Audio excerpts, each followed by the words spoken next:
Oke, it's recording now, guys. Oke ya. Jadi untuk semester ini kita akan mempelajari mengenai untuk apa pemasaran marketing atau manajemen pemasaran. Jadi marketing atau manajemen pemasaran ini kita 3 SKS ya, jadi 3 SKS dan tetap pada nanti akan ada presentasi nanti di apa di apa di sebelum apa di akhir semester gitu ya. Nanti mengenai presentasinya apa akan saya jelaskan lebih lanjut. Tapi untuk pertemuan pertama ini saya akan menjelaskan mengenai apa basic teori dari manajemen pemasaran gitu ya, teman-teman. Oke. Ada pertanyaan mungkin sampai sini, teman-teman? Kalian kan semuanya berarti ada 14 ya? Ya, 14 murid ya. Jadi 14 ini nanti saya minta untuk bikin kelompok gitu ya. Kita mungkin bikin kelompok. Jadi satu kelompok itu mungkin let's say katakanlah ya 3 gitu ya. Kalau salah 3 berarti 14 bagi 3 berapa tuh? Berarti 4 kali 3. Jadi satu kelompok itu ada 4 orang, 4 sampai 5 orang gitu ya. Maksimum 5 orang, minimum 4 orang gitu ya. Jadi ada satu kelompok yang 4 orang, ada satu kelompok lagi yang isinya 5 orang gitu. Oke, teman-teman ya. Jadi either nanti mungkin saya memberikan tugas apa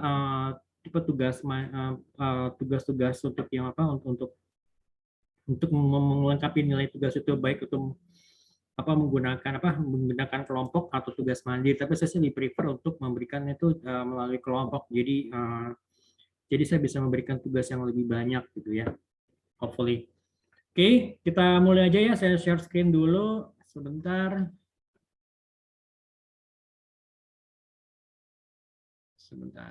Which one is it? Oke.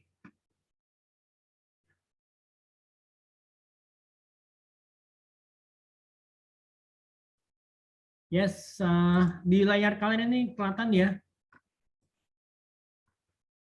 untuk apa namanya slide untuk pertemuan pertama. Slide pertemuan pertama nanti kan saya akan sedikit banyak menjelaskan mengenai apa RPS, jadi rencana pembelajaran semester. Kemudian juga untuk apa rencana tugas gitu ya. Nanti akan saya jelaskan lebih lanjut. Seperti tadi yang saya jelaskan, manajemen pemasaran itu mata kuliah dengan bobot 3 SKS. Pertemuan dilakukan selama 16 minggu. Jadi mengerjakan 2 tugas sebelum UTS, minimum 2 tugas lah ya. Jadi pertemuan ke-7 diadakan presentasi dan juga evaluasi tugas. Kemudian pertemuan ke-8 diadakan UTS, itu ya sifatnya PKN, pasti sudah semua udah tahu ya, multiple choice. Materinya dari materi pertemuan 1 sampai 6. Kemudian tugas untuk nilai UAS itu mengerjakan research brand research itu berkelompok. Jadi ya 4 sampai 6 orang tadi ya, yang seperti saya bilang tadi kan. Gitu. Kemudian laporan tugas UAS itu dikumpulkan dan dipresentasikan di pertemuan 14 dan 15 gitu ya.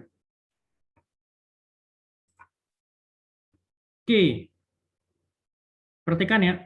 Ini untuk apa namanya? Untuk absensi ini 20%. Jadi misalnya nanti kalau mungkin ada yang teman-teman yang telat, nanti info aja ke saya sebelum jam kelas, jam kuliah. Intinya nanti saya bisa bantu absen. Kalau untuk absen saya masih bisa bantu gitu loh, sama kalian info ke saya. Kemudian juga Pak untuk tugas itu 25% ya. 25% itu jadi untuk ini apa ya? Sorry. Ini kok salah.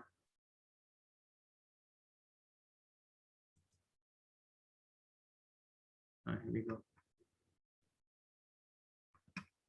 Oke,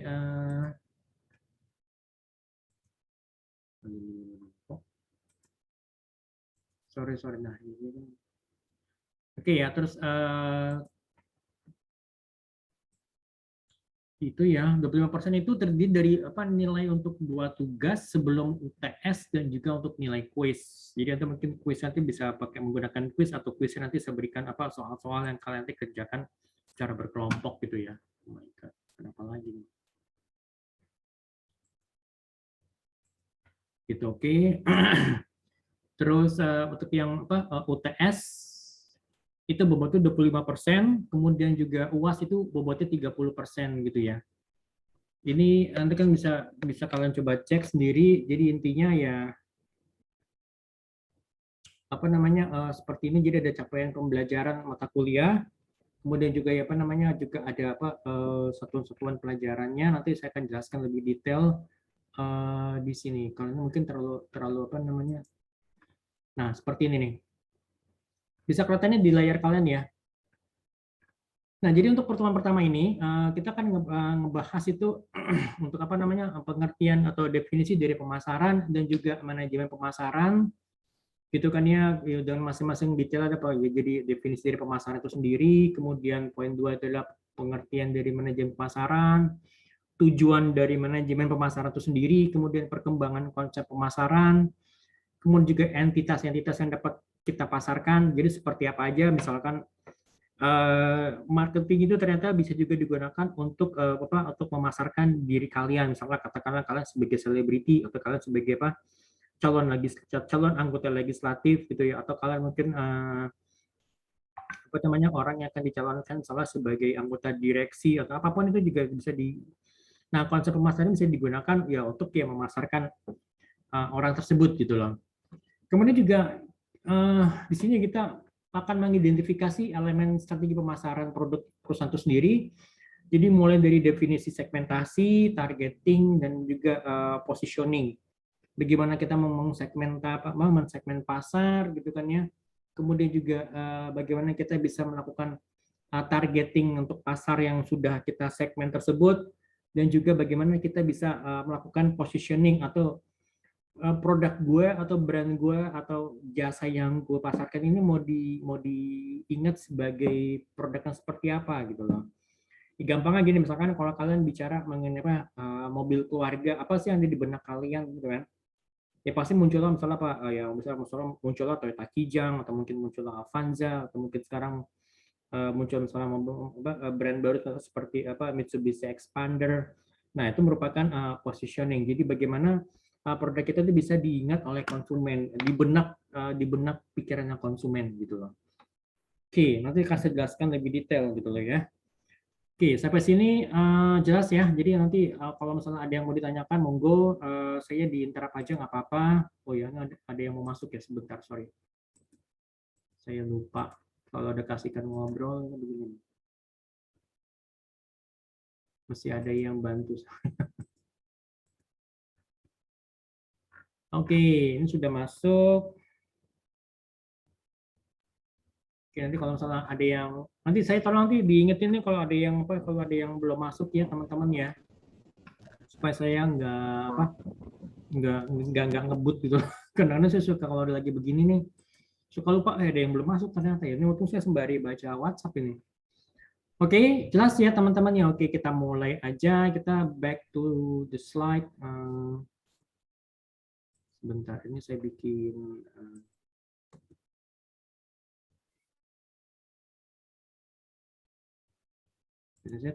Oke, nah. Oke, pertemuan pertama kita coba lihat apa sih definisi dari pemasaran itu atau marketing itu. Jadi kalau menurut American Marketing Association atau AMA yang dalam bukunya dalam buku yang dikarang oleh Philip Kotler dan juga Keller.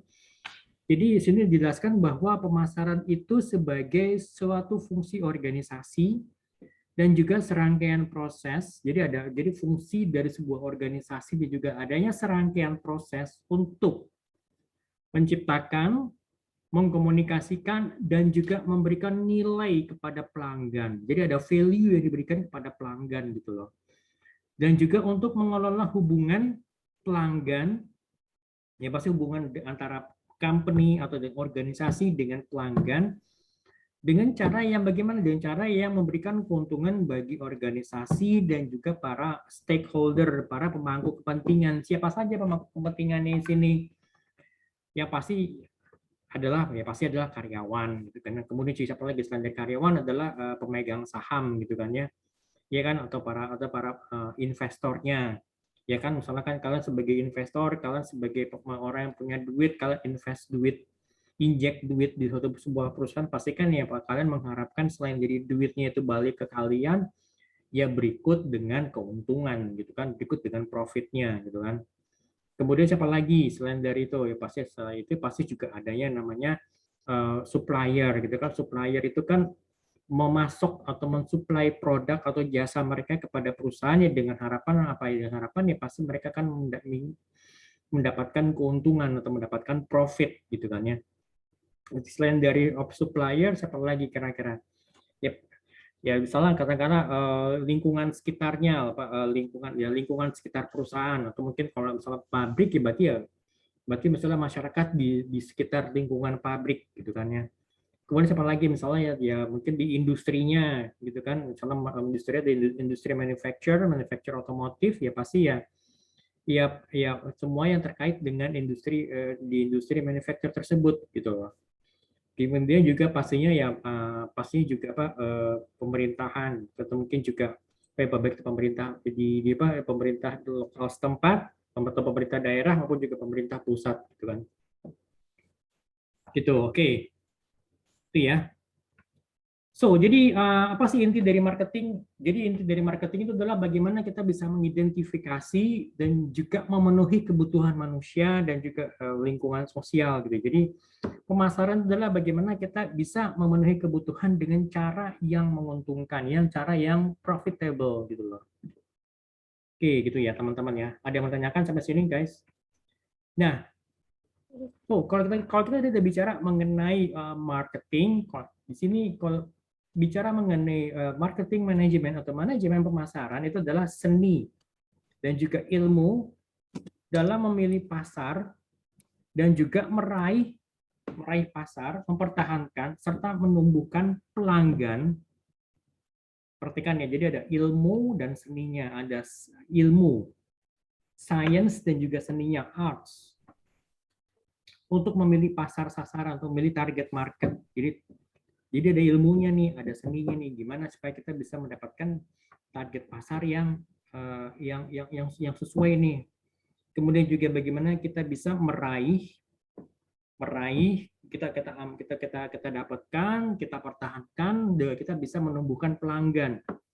Dengan cara yang seperti apa? Dan cara menciptakan, menghantarkan dan juga mengkomunikasikan nilai pelanggan yang unggul gitu loh. Nah, jadi berarti dia ada arts and science gitu. Jadi nggak hanya sekedar science tok gitu, ilmu ngitung tok atau tapi juga di situ ada seninya. Seni bagaimana kita bisa berbicara kepada target market yang dituju. Misalkan kalau kita ngomong sama remaja seperti kayak kalian, pasti akan berbeda dengan gaya bicaranya kalau misalnya saya ngomong dengan misalnya dengan konsumen yang konsumen yang sudah manula atau yang sudah tua, misalnya usia 50 tahun ke atas gitu kan. Ya gampang misalkan kayak susu elemen gitu ya. Susu elemen itu kan susu khusus cowok kan.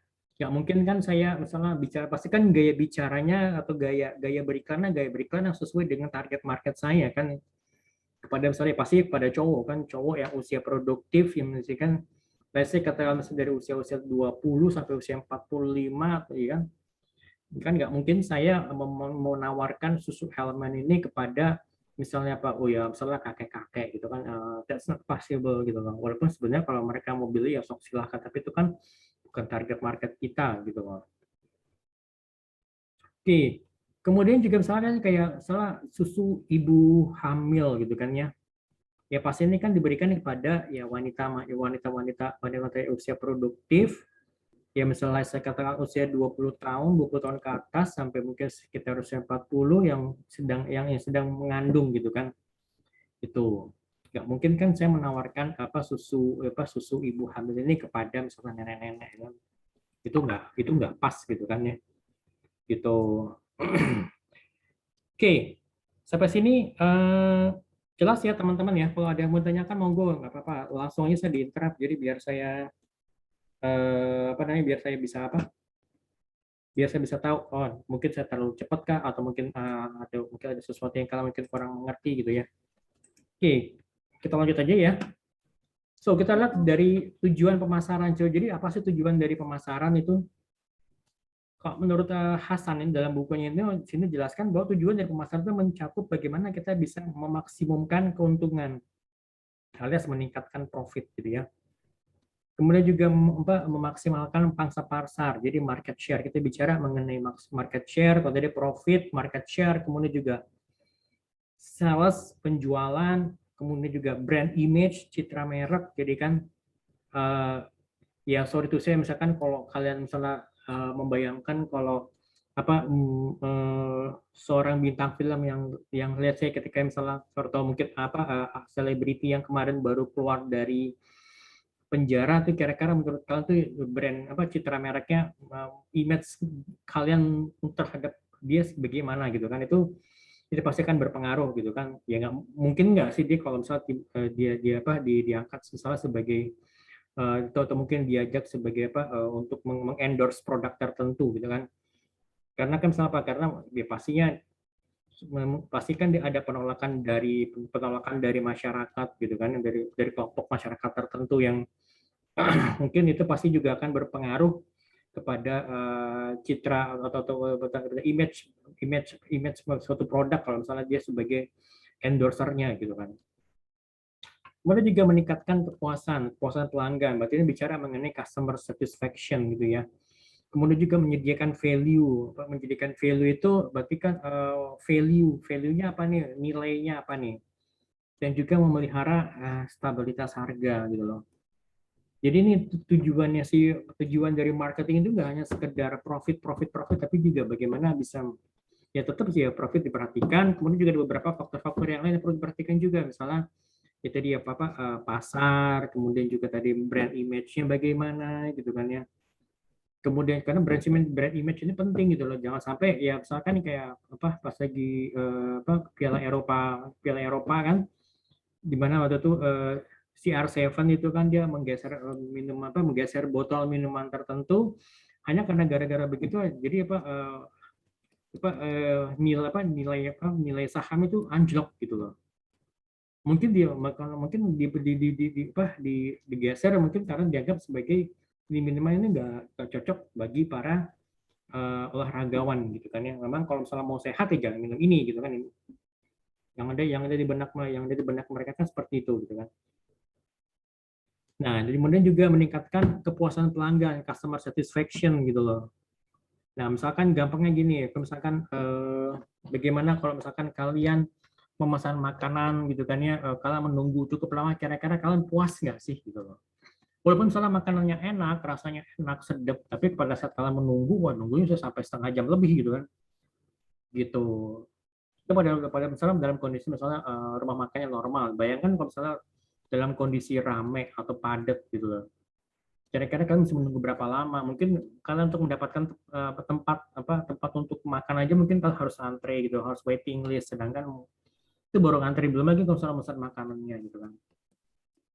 Gitu. Oke, sampai sini guys. Any questions? Kalau nggak kita lanjut aja ya.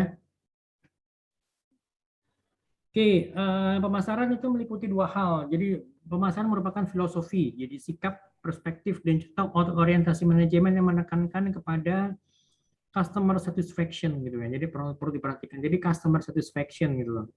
Lalu yang kedua, pemasaran merupakan sekumpulan aktivitas. Jadi ada sekumpulan aktivitas yang digunakan untuk mengimplementasikan filosofi ini. Jadi yang pertama itu kita perlu memperhatikan customer satisfaction, bagaimana kita bisa meningkatkan kepuasan konsumen, tidak hanya sekedar mempertahankan, tapi juga meningkatkan kepuasan konsumen. Jadi misalkan kalau indeks kepuasan konsumen itu bisa meningkat gitu ya.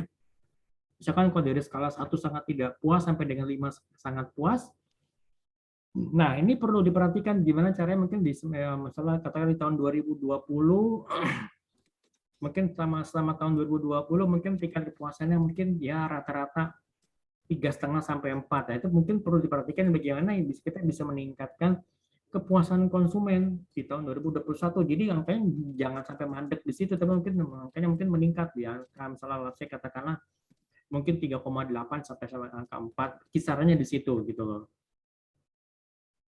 Gitu, oke.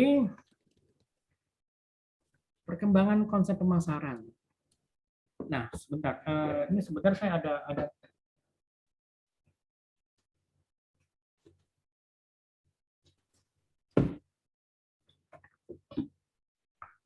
Jadi perkembangan konsep pemasaran itu ada 4 ya, sorry 5.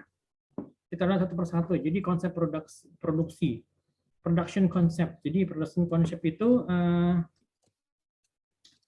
jadi produsen.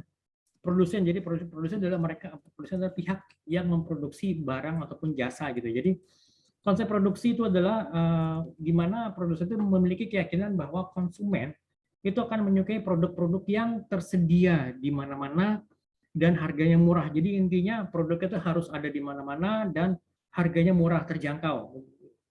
Gitu kan? Penganut konsep ini jadi akan berkonsentrasi atau fokus pada menciptakan efisiensi produksi gitu kan, supaya apa? Supaya nanti harga jualnya murah gitu, biayanya rendah, cost-nya rendah gitu, dan juga distribusinya massal, supaya apa? Supaya produk-produk itu bisa ada di mana-mana, bisa ditemukan di mana-mana gitu kan. Jadi ya fokus utama konsep ini adalah pada distribusi produknya, dan juga harga-harga dalam artian ya bisa menekan cost, bisa menekan biaya gitu kan. Lalu yang kedua, ini adalah konsep produk. Jadi di sini produsen berpikiran bahwa konsumen itu kan menyukai produk-produk yang memberikan kualitas yang bagus, performance yang bagus, feature inovasi yang terbaik. Pokoknya bicaranya mengenai kualitas, performance gitu loh, feature gitu loh. Gitu kan. Jadi ya di sini produsen itu berkonsentrasi pada upaya untuk menciptakan produk yang superior, produk yang kualitasnya tuh diakui gitu loh. Jadi ini fokusnya pada aspek produk. Jadi dia nggak peduli kalaupun harganya mahal, oke nggak apa, tapi dia yang penting dia memberikan kualitas, jadi memberikan performance yang terbaik dari produk gitu loh. Nah, lalu yang ketiga, konsep penjualan atau selling konsep. Konsep ini jadi kalau sini produsen itu berpikiran bahwa konsumen itu tidak akan tertarik untuk membeli produk dalam jumlah yang banyak kalau mereka tuh nggak diyakinkan, dan kalau maksudnya dalamnya gini, mereka tuh harus diyakinkan dan juga mereka tuh harus dipaksa gitu. Jadi makanya jadi sini makanya promosinya gila-gilaan gitu kan ya. Kemudian juga apa ya, salesnya juga agresif, jadi nawarinya tuh agresif gitu loh. Pokoknya kalau sampai konsumen bilang enggak baru dia berhenti, atau mungkin konsumen waktu bilang enggak tetap dicoba tawarin lagi, coba tawarin lagi, pokoknya ya konsepnya kepada proses penjualan, semoga sampai kepada bisa mendapatkan close the deal gitu loh. Lalu yang keempat ini adalah marketing konsep gitu ya. Jadi ini kunci dari mewujudkan tujuan organisasi itu sebenarnya terletak pada kemampuan organisasi untuk menciptakan, perhatikan ya, tujuan organisasi itu terletak pada kemampuan organisasi untuk menciptakan, memberikan, dan juga mengkomunikasikan value kepada pasar sasarannya secara lebih efektif dibandingkan para pesaingnya, para kompetitornya. Jadi customer value itu adalah rasio, jadi perbandingan rasio antara apa yang diperoleh oleh pelanggan dan juga apa yang sudah ia berikan gitu loh. Nah, jadi ya rumusnya seperti, jadi nilai pelanggan atau customer value itu jadi manfaat dikurangi biaya. Manfaat itu dari manfaat functional benefits, kemudian juga emotional benefits dikurang biayanya, mungkin biaya cost-nya gitu kan, biaya waktunya yang diluangkan misalnya untuk membeli produknya, kemudian juga biaya energinya, mungkin energi yang harus dikeluarkan dan yang kemudian dikonversi ke dalam bentuk biaya, pun juga biaya psikis, katakanlah dia harus mungkin antre, atau mungkin dia harus ya sifat psikologis gitu kan. Nah, seperti ini. Lalu yang kelima, konsep pemasaran sosial atau social marketing concept. Jadi tujuan organisasi itu yang menentukan kebutuhan, keinginan, dan juga minat pasar sasaran, dan juga memberikan kepuasan yang diharapkan secara lebih efektif dan efisien dibandingkan pesaing. sedemikian rupa sehingga apa? Sehingga bisa mempertahankan atau meningkatkan kesejahteraan konsumen dan masyarakat. Jadi konsep ini menekankan pentingnya aspek sosial dan etika dalam praktek pemasaran. Nah, jadi dalam hal ini ya kita perlu apa? Perlu adanya keseimbangan antara laba yang dicetak oleh perusahaan, profit yang didapat oleh perusahaan, kemudian juga kepuasan pelanggan dan juga kepentingan publik. Jadi ada 3 poin di sini. Jadi pertama itu adalah tadi yang perlu diperhatikan adalah laba perusahaan, kepuasan pelanggan, customer satisfaction, dan juga kepentingan publik, di mana dalamnya juga termasuk kelestarian lingkungan. Jadi kalau perusahaan itu berbisnis ya jangan sampai ya dia merusak lingkungan gitu kan. Jangan sampai kalau perusahaan itu berbisnis ya jangan sampai dia bisa menciptakan polusi gitu kan.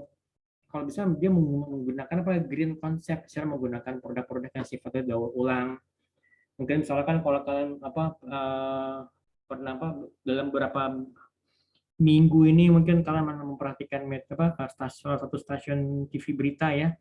Situ kan dia mencoba salah satu produknya, salah satu iklannya itu kan iklan itu mencoba memberikan penekanan bahwa produknya itu ya produk itu sangat sangat memperhatikan lingkungan sekitar. Jadi dia nggak hanya sekedar jualan tok gitu, hanya memperhatikan profit dan juga kepuasan pelanggan, tapi juga produsennya juga dia memperhatikan kepentingan publik yang lainnya, yaitu termasuk diantara adalah kelestarian lingkungan. Karena produknya itu bisa didaur ulang gitu kan ya. Oke, sampai sini ada yang mau ditanyakan teman-teman mungkin? Oke, saya coba share screen dulu. Ada beberapa yang saya coba kasih tambahan sebentar. There we go.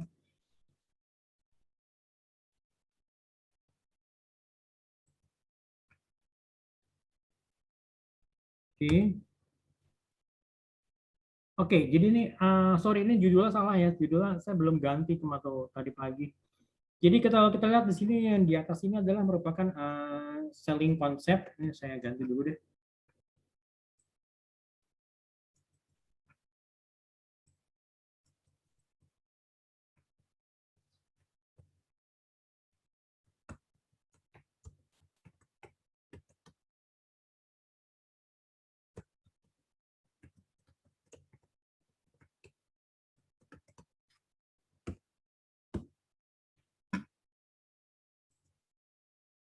Oke, Oke, selling konsep yang di atas ya. Jadi kalau selling konsep itu starting point itu pada produsennya, pada factory-nya, pada perusahaan manufacturer-nya. Berfokus kepada apa? Pada produk gitu kan. Selling konsep itu pokoknya ya gue jualan. Pokoknya gue fokusnya pada produk.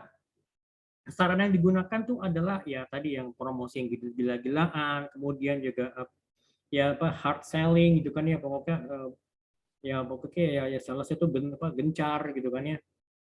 Mungkin nggak tahu, mungkin salah contohnya let's say katakanlah mungkin ya kayak ya insurance company mungkin mirip-mirip seperti ini kan. Kalau misalnya kalian terima telepon berapa kali telepon gitu kan ya, nawarin dia pokoknya ya dia jelas dia jelasin dulu detail gitu sampai kalian bingung nih orang ngomong apa. Itu seperti itu kan. Jadi ya promosinya ya sellingnya gitu kan ya. Ya ujung-ujungnya apa yang mereka dapat ya dapatnya ya mereka target itu adalah mendapatkan profit dari volume penjualan gitu kan. Nah, sedangkan yang di bawah ini adalah marketing konsep. Itu starting point itu pada target market. Gue mau nargetin konsumen yang mana nih gitu loh. Konsumen yang mana yang mau gue targetin. Jadi karena dia tidak akan menjual ke semua orang, tapi dia menjual kepada target market tertentu gitu loh. Fokusnya pada apa? Fokusnya pada kebutuhan konsumen gitu loh. Jadi berfokus pada kebutuhan konsumen, jangan sampai nanti dia menargetkan konsumen A gitu, misalnya menargetkan konsumen milenial, tapi produk yang dijual itu bukan produk yang dibutuhkan oleh para milenials gitu loh, gitu kan. Ya, jadi akhirnya apa? Jadi akhirnya ini kan nggak fokusnya salah gitu loh. Ya, Sarananya apa? Jadi integrated marketing. Jadi integrated marketing. Jadi ya misalnya ya mungkin menggunakan apa digital marketing gitu kan, yang menggunakan sosial media, ya kan misalnya menggunakan apa media-media lain yang cukup sering yang digunakan oleh para millennials, misalnya apa aja mungkin masang iklan misalnya di sosial media, saya katakanlah di YouTube atau mungkin di Facebook atau mungkin juga apa menggunakan apa sarana mungkin online game gitu kan ya. Nah, seperti itu gitu loh. Nah, targetnya apa? Targetnya tetap pasti profit. Tapi profit ini melalui kepuasan konsumen gitu loh. Berbeda. Jadi kalau antara yang selling konsep itu profit itu didapat dari volume penjualan, jadi tingginya volume, semakin tinggi volume penjualan ya profitnya akan semakin meningkat gitu kan. Nah, sedangkan kalau yang di bawah ini yang marketing konsep ya ini fokusnya pada kepuasan konsumen. Jadi semakin tinggi tingkat kepuasan konsumen ya pasti ya profitnya juga akan semakin besar yang didapat oleh perusahaan gitu. Gitu. Oke. Sampai di sini ada yang ditanyakan mungkin teman-teman? Any questions?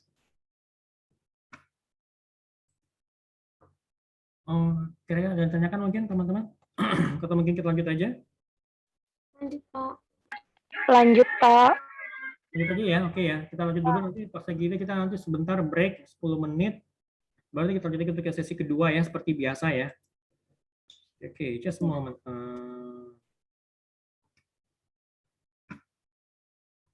Oke, sebentar ini saya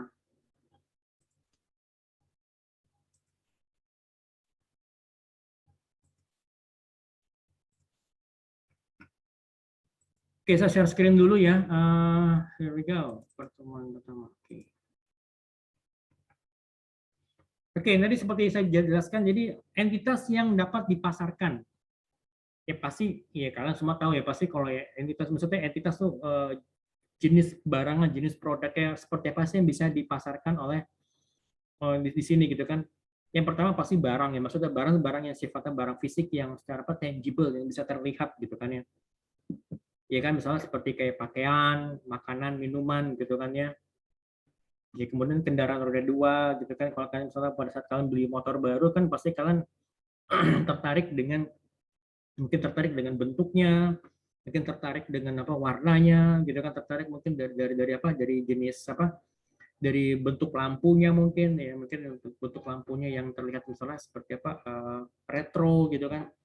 Nah seperti itu mungkin seperti kalian lihat bentuknya yang unik misalnya seperti Honda Scoopy gitu kan. Kemudian juga misalnya apa makanan minuman makanan kan mungkin ngeliat dari warnanya, dari porsinya gitu kan, dari aromanya. Kalau kayak kopi kan yang kalian lihat apa, yang kalian rasakan apa? Kan pasti kalau kopi ya pasti warnanya nggak jauh dari warna hitam atau warna perpaduan warna hitam dengan warna lainnya. Mungkin juga dikasih hiasan atau hiasan topping gitu kan. Tapi yang misalnya apa dia lihat yang dilihat adalah aromanya gitu kan, yang dirasakan aromanya gitu loh. Itu hal yang kedua. Jasa. Ya misalkan kalau kalian beli kendaraan roda dua, beli motor Mio gitu kan, Yamaha Mio. Bayangkan kalau misalkan Yamaha Mio itu dia nggak ada service centernya atau service center terbatas. Apa yang kalian pikirkan? Kira-kira kalian mau tetap mau beli Mio nggak? Kan nggak kan? Mungkin salah satu alasan kalian memilih Honda atau memilih Yamaha pasti adalah karena service centernya yang tersebar di mana-mana. Bahkan kalian mungkin bawa pulang kampung, ya kan mungkin kalian bawa keluar kota, service center masih tetap ada gitu kan. Itu kan pertimbangannya seperti itu. Jadi jasanya gitu. Jadi nggak hanya sekedar beli barangnya toh, tapi ada jasa juga yang ditawarkan di situ kan. Misalkan seperti kayak motor Cina. Bayangkan kalau misalkan motor Cina ini kalian beli, memang harganya mungkin lebih murah gitu ya. Tapi jasa servisnya tuh terbatas gitu. Kalian bawa pulang kampung, ya spare partnya nggak ada.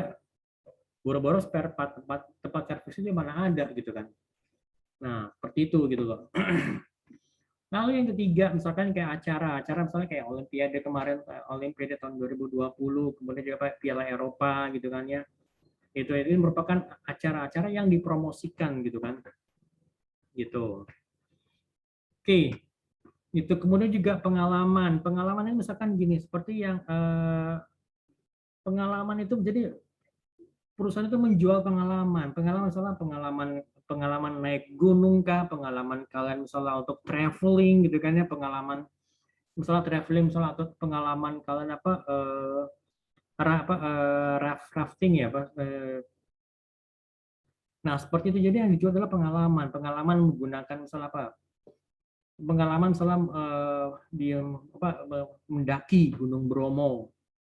Pengalaman misalnya apa? Pengalaman misalnya melihat sunrise di pinggir pantai atau di mana di puncak Borobudur. Ada kan seperti itu yang dijual adalah pengalaman, experiential marketing yang which is itu nilainya itu nilai maksudnya jualannya itu gede gitu loh, untungnya besar gitu loh. Berbeda dengan misalkan kalian jualan barang gitu ya.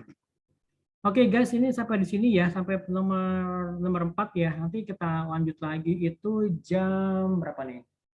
Jam 8.20 ya teman-teman ya. Kita break dulu. Nanti setelah itu kita masuk lagi jam 8.20 ya guys ya. Oke. Oke, so I'll see you Oke, around. Pak.